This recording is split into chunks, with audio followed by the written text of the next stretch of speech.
और खबरें विस्तार से जानेंगे। सबसे पहले बात करेंगे छत्तीसगढ़ के कोरोना बुलेटिन की, जहां पर 24 घंटे में 2840 नए कोरोना के मामले सामने आए हैं और 24 घंटे में 4961 मरीज ठीक होकर अपने घर पहुंचे। सरगुजा में मिले सबसे ज्यादा 260 नए मरीज, सूरजपुर में मिले 222, रायपुर में 140 नए मामले सामने आए हैं। तो वहीं मुंगेली की बात करेंगे, जहां पर 157 कोविड के नए केस देखे गए हैं। तो आप ये देखिए कि जितने नए मामले सामने आए हैं उससे दुगने ठीक होकर अपने घर पहुंचे हैं और इस तरीके से कहा जा रहा है कि पॉजिटिविटी दर में कमी आई है, रिकवरी रेट में काफी अच्छा सुधार हो रहा है।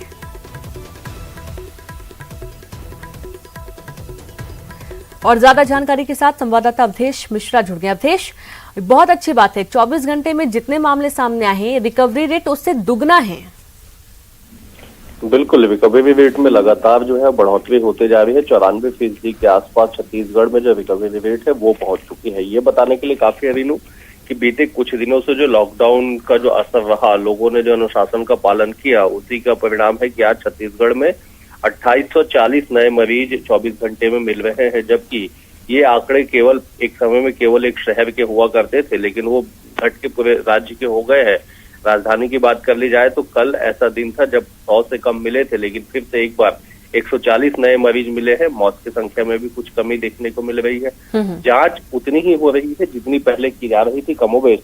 तो कहा जा सकता है कि संक्रमण की जो रफ्तार थी वो थम चुकी है और धीरे धीरे जो है उसमें गिरावट दर्ज की जा रही है। लेकिन सबसे बड़ी बात यह है कि इन आंकड़ों के बीच में सरगुजा, रायगढ़ ऐसे जिले हैं, सूरजपुर, बलरामपुर ऐसे जिले हैं जहाँ पे जो संख्या जो बढ़ी है, यहाँ पे संक्रमितों की संख्या बढ़ी है। ये जिले जो है सर्वाधिक संक्रमण वाले जिलों में शामिल होते जा रहे हैं। तो ऐसे दूरस्थ जिलों में संक्रमण का फैलना अभी भी ये कहीं ना कहीं एक चुनौती है कि कैसे बड़े शहर, राजधानी सहित बड़े शहरों में जिस तरह से लगाम लगाया गया, दूरस्थ जिलों में इस तरह के जिलों में क्यों नहीं लगाया जा रहा है। लेकिन तमाम कोशिशें जारी है और फिलहाल जो आंकड़े हैं वो आंकड़े बताने के लिए काफी है कि छत्तीसगढ़ में कोरोना पे ब्रेक जो है वो धीरे धीरे लगना शुरू हो चुका है। जी बिल्कुल अवधेश, बहुत शुक्रिया आपका। आप लगातार बने रहें। तो अब ब्रेक लगना शुरू हो चुका है, मृत्यु दर में भी कमी आई है, रिकवरी रेट बहुत अच्छा होता जा रहा है।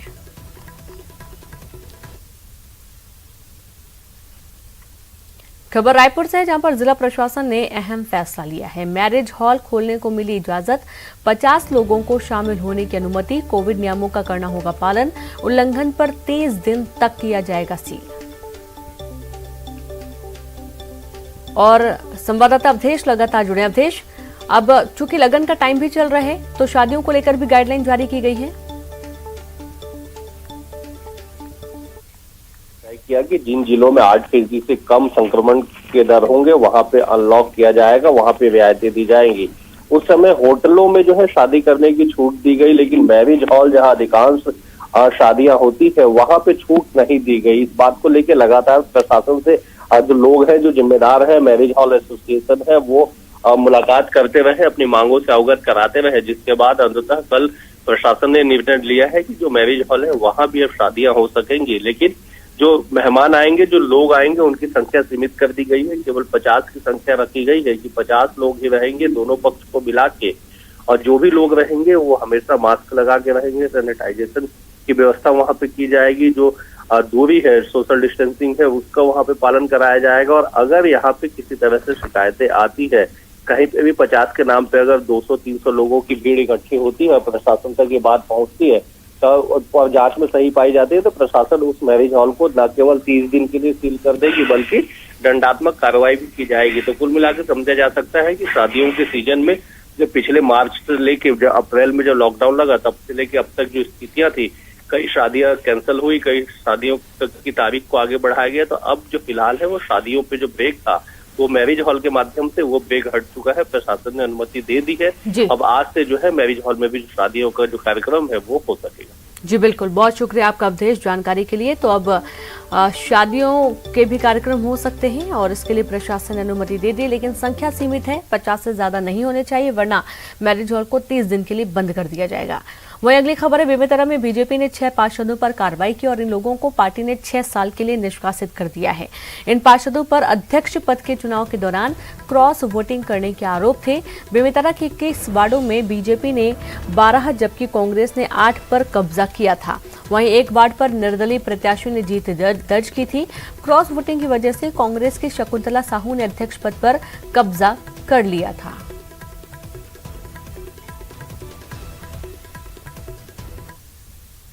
सीएम भूपेश बघेल ने कांग्रेस सांसद राहुल गांधी के कोरोना पर दिए गए बयान पर कहा कि हम सजग हैं, सतर्क हैं और आपकी चिंताओं के साथ हैं।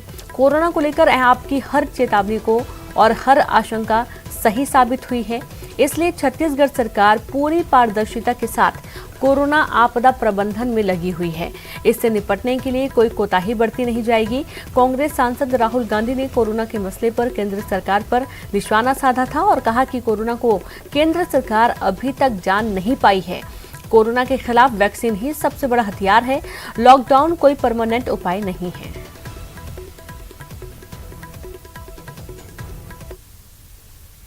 छत्तीसगढ़ के स्वास्थ्य मंत्री टीएस सिंहदेव एक बार फिर कम टीके उपलब्ध कराने को लेकर केंद्र सरकार पर निशाना साधा।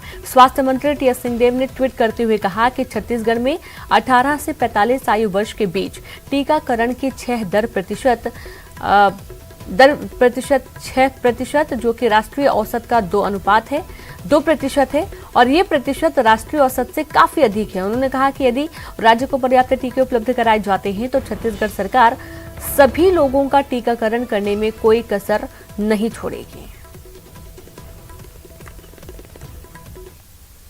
छत्तीसगढ़ में 18+ के लोगों का वैक्सीनेशन बंद होने पर सरकार के प्रवक्ता और कृषि मंत्री रविंद्र चौबे ने केंद्र सरकार पर निशाना साधा। उन्होंने कहा कि अधिकांश राज्यों में वैक्सीन की कमी है और इसके साथ ही उन्होंने कहा कि केंद्र सरकार को तय करना चाहिए कि टीकाकरण यदि राज्यों का मसला है तो टीकाकरण की जवाबदारी और टीका मंगाने की नीति सब कुछ राज्यों को सौंपा जाना चाहिए। केवल छत्तीसगढ़ की स्थिति नहीं है, हिंदुस्तान की राजधानी नई दिल्ली में भी लगभग अधिकांश जगहों में टीकाकरण बंद हो गया है। केंद्र सरकार को तय करना चाहिए कि टीकाकरण यदि राज्यों का मसला है तो संपूर्ण टीकाकरण की जवाबदारी और टीका मंगाने की जो नीति है ये कोविड के प्रोटोकॉल से बाहर करके राज्यों को सौंप देना चाहिए। 35,000 करोड़ के पैकेज के बारे में भी केंद्र सरकार को अपनी राय स्पष्ट करना चाहिए कि अगर 35,000 करोड़ का पैकेज केवल 45 साल की उम्र से ऊपर वालों का है तो 18 से 45 के लिए केंद्र सरकार के पास कोई धनराशि है या कोई धनराशि नहीं। तो वहीं छत्तीसगढ़ में वैक्सीन की बर्बादी पर राजनीति गर्माती जा रही है। वैक्सीन की बर्बादी को लेकर बीजेपी ने राज्य की कांग्रेस सरकार पर जमकर निशाना साधा, जबकि कांग्रेस ने केंद्र सरकार पर गलत आंकड़े जारी कर वैक्सीन पर सियासत करने का आरोप लगाया है। जहां तक वैक्सीन के खराब होने का मामला है, यह तुलनात्मक विषय नहीं है कि केंद्र में कितना हो रहा है, आपका कितना हो रहा है। केंद्र लगभग सभी राज्यों को देख रहा है, लेकिन आप केवल 3 करोड़ जनता के लिए आप सुविधा उपलब्ध नहीं करा पा रहे हैं। और जिस तरीके से उन्होंने गलत तरीके से केंद्र के जो आंकड़ों को गलत करने का प्रयास किया, कल जब इनके प्रमुख सचिव आलोक शुक्ला ने जो आंकड़े पेश किए हैं उसके हिसाब से लगभग 6,36,000 जो 45+ हैं और लगभग 1,31,000 जो डोसेज हैं वो 45+ के आंकड़े ये उपलब्ध नहीं करा पाए। कि सेंट्रल गवर्नमेंट के द्वारा यह कहा गया है कि भाई रख रखाव में टूट फूट में लगभग 2% तक वैक्सीन यदि वेस्टेज जाती है तो वह स्वीकार्य है। तो जो छूट दी गई है उसका भी आधे से कम, मतलब 50% से भी कम छत्तीसगढ़ में वेस्टेज हुआ है। तो ये आरोप सीधे सीधे राजनीति प्रेरित हैं।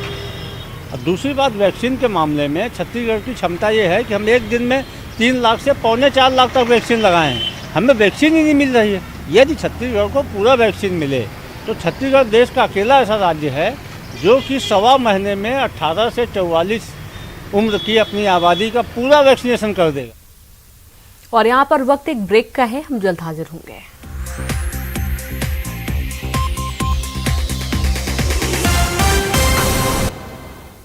ब्रेक के बाद एक बार फिर से आप सभी का स्वागत है।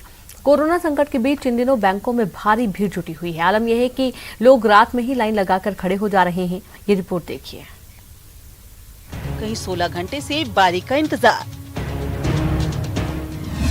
कहीं रात के 3 बजे से लगी कतार। पहले आओ पहले पाओ।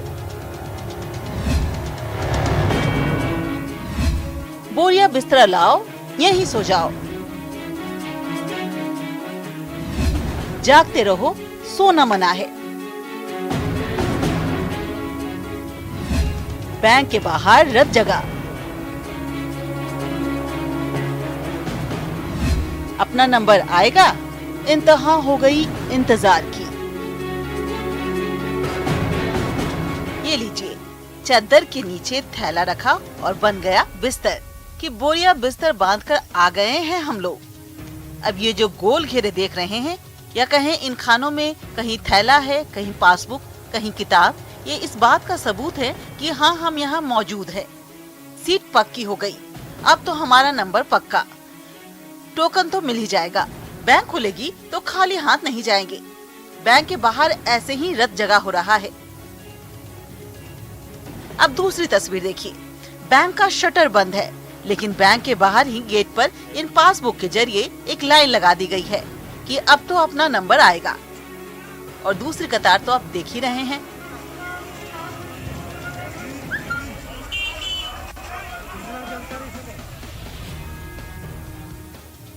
ये पहली तस्वीर है कोंडा गांव के फरस गांव की, और जो शटर बंद है यह है सहकारी बैंक, जहां रात से ऐसे ही गांव वाले बैंक के सामने रत जगह कर रहे हैं। बैंक सुबह खुलना है, लेकिन रात 8 बजे से ही अपना नंबर पक्का करने की ये जुगत लगा रहे हैं। 16 घंटे से अपनी बारी का इंतजार। अपना ही पैसा निकालने के लिए इन्हें ये मशक्कत करनी पड़ रही है। कोई रात का खाना खाकर घर पे बोलकर आया है कि बैंक जा रहे हैं, सुबह आएंगे, तो कोई सोने का सामान ही साथ ले आया है। तो 2-3 दिन ऐसे आया, रात को 4 बजे तक पैक था। तो अभी मैं सब शाम को 6 बजे खाना खा के आया हूँ, तो मेरा टोकन पक्का मिले बोल के। तो अभी बैंक का पैसा मिलेगा आपको? जी सर, अभी तो मेरा टोकन का नंबर तो मिल गया है, मिल सकता है। और मैं किसान परिवार से हूँ, और मैं सुबह से ही जिला सहकारी बैंक में पैसा लेने के लिए आया हूँ, सुबह 5 बजे से। और सुबह से सभी लोग यहाँ पर आए हुए हैं, और मैं भी एक खेती करने के लिए पैसे के लिए आया हूँ। अभी तक 2-3 दिन से मैं आ रहा हूँ लगातार। आज सुबह 5 बजे आया हूँ, तभी मेरे को डिब्बा में बैठने का मौका मिला है। यहाँ भी बैंक खुलने का ही इंतजार हो रहा है। मुंगेली कॉर्पोरेटिव बैंक में सुबह 5 बजे से ही ऐसी ही लाइन लग जाती है। लाइन लगाने के लिए किसान रात 3 बजे से बैंक पहुँच रहे हैं। धान और बोनस का पैसा निकालने के लिए इन परेशानियों से होकर इन्हें गुजरना पड़ रहा है। किसानों का आरोप है कि बैंक अधिकारी किसानों की जगह कोचिया व्यापारी को पहले भुगतान कर रहे हैं। सर, रात ले आके 3 बजे लाइन में खड़े रहते हैं, पैसा नहीं मिला, व्यापारी मतलब पैसा मिल जाता, यही सब प्रॉब्लम है सर। सरकार हम लोग कुछ गरीब मतलब किसान मतलब कम से कम पैसे देते, उतना भूख प्यास ले उतना दूर से आवा था, हम लोग बहुत कठिनाई एकदम परेशानी झेले पड़े थे सब किसान मतलब। दरअसल पहले आओ पहले पाओ के तहत पहले पहुंचने वाले 50 लोगों को ही पैसा दिया जाता है, तो कहीं 16 घंटे पहले तो कहीं रात में बैंक के बाहर धरना दिया जा रहा है। मुंगेली, लोरमी, सरगांव सभी जिला सहकारी बैंकों का बुरा हाल है। इस परेशानी का कोई हल है क्या? कोंडा गांव से विवेक श्रीवास्तव और मुंगेली से प्रशांत के साथ ब्यूरो रिपोर्ट, मध्य प्रदेश, छत्तीसगढ़। धमतरी जिले में अभी पूरे तरह से लॉकडाउन नहीं खोला गया। कई प्रतिबंधों के साथ बाजार को खोलने की अनुमति दी गई है, लेकिन ये तमाम गाइडलाइन की बाजारों में खुलेआम धज्जियां उड़ाई जा रही हैं।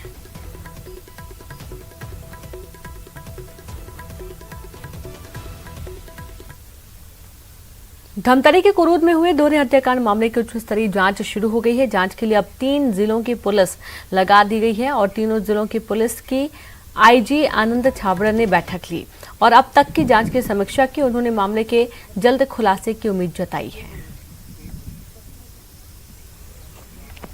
अभी बीते दिनों एक डबल मर्डर हुआ है, तो उसी की बेसिकली समीक्षा करने आए थे कि टीम मेंबर्स क्या काम कर रहे हैं। एसपी साहब भी हैं साथ, इनके एडिशनल एसपी हैं, पूरी टीम है। तो टीम बनाकर क्या प्रोग्रेस है, प्रोग्रेस ली गई, प्रोग्रेस में आगे इनके पास कुछ क्लूज हैं उन पर काम करने के लिए जनरल एक समीक्षा बैठक थी कि ये मामले को जल्दी से जल्दी निकाला जाए। आपको क्या लगता है सर इसमें? टू अर्ली, ये इन्वेस्टिगेशन के मैटर्स हैं जी, लेकिन नहीं है, बट मैं सेटिस्फाइड हूँ कि लगातार टीमें लगी हुई हैं, मेहनत कर रही हैं और एसपी साहब के निर्देशन में मुझे उम्मीद है कि जल्दी मामले का। कांकेर जिले में कोरोना संक्रमण में कमी आने और करीब 1.5 महीने बाद शहर अनलॉक हुआ है। लोग कोरोना गाइडलाइन का पालन करते हुए बाजार में पहुंच रहे हैं।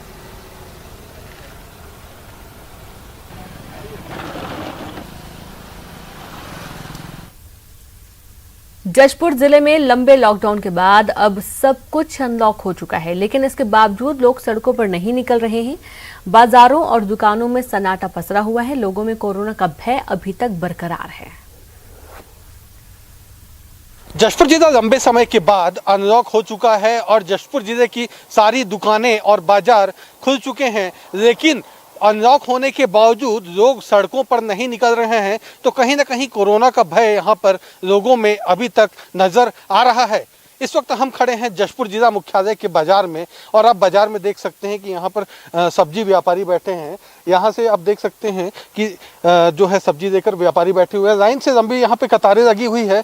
करीबन 15 से 20 व्यापारी यहाँ पर बैठे हुए हैं, लेकिन यहाँ पर सिर्फ सब्जी व्यापारी ही हैं। यहाँ पर ग्राहक सब्जी बाजार से नदारद हैं। तो कहीं ना कहीं कोरोना का असर यहाँ पर अभी तक देखने को मिल रहा है कि अनलॉक होने के बावजूद लोग दुकानों तक नहीं पहुँच। जशपुर जिले की अगर हम बात करें तो यहाँ पर लीची का बहुतायत मात्रा में उत्पादन होता है। जशपुर की लीची यहाँ पर प्रदेश के साथ साथ अन्य राज्यों तक पहुँचती है, लेकिन उस लीची के भी खरीदार अभी यहाँ पर बाजारों में नहीं पहुँच रहे हैं। तो आप अंदाजा लगा सकते हैं कि कोरोना का भय अभी तक लोगों में है, जिसकी वजह से मार्केट में, बाजारों में सन्नाटा पसरा हुआ है। दीपक सिंह, न्यूज़ 18 छत्तीसगढ़, जशपुर। और अब एक नजर एमपी टॉप 10 पर।